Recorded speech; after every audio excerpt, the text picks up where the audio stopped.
ఏమండి, పోలీసు వారి పహారాలో ఒక రాత్రి ఒక పగలు 24 మంది కమిటీ సభ్యులు 7 సీసీ కెమెరాలు మరియు గ్రామ పెద్దల సహకారంతో అలంకారం చేశారండి మా అమ్మవారిని. మా అమ్మవారు ఎవరో కాదండి, తూర్పుగోదావరి జిల్లాలోని రాజమండ్రి కూతవేడు దూరంలో ఉన్న కడీపులంక బుర్రిలంక మధ్యలో ఉన్న అమ్మవారే శ్రీ ముసలమ్మ అమ్మవారు. మా అమ్మవారిని శ్రావణ శుక్రవారం వరలక్ష్మి పూజల సందర్భంగా సుమారుగా 22 లక్షల రూపాయలతో, అంటే కొత్త పాత నోట్లతో అమ్మవారిని అలంకరించారండి. అంతేకాదండి, మా అమ్మవారి కోసం ₹1 నోట్ల కట్టలు, ₹2 నోట్ల కట్టలు దొరకపోతే వాటిని ఒక బండిల్కి 1 వంతు వాల్యూకి 3 వంతుల వాల్యూ ఖరీదిచ్చి మరీ అమ్మవారిని అలంకరించారండి.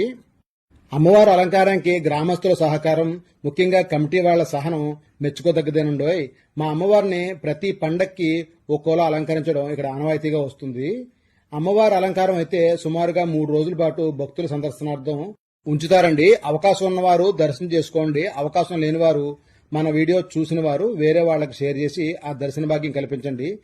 మీ అందరికీ ఈ వీడియో ద్వారా ధనలక్ష్మి రూపంలో ఉన్న మా ముసలమ్మ వారిని చూపించినందుకు మాకు లైక్ ఇచ్చి శ్రీ మాత్రే నమః అని కానీ, జై ముసలమ్మ తల్లి అని కానీ కామెంట్ చేద్దురు.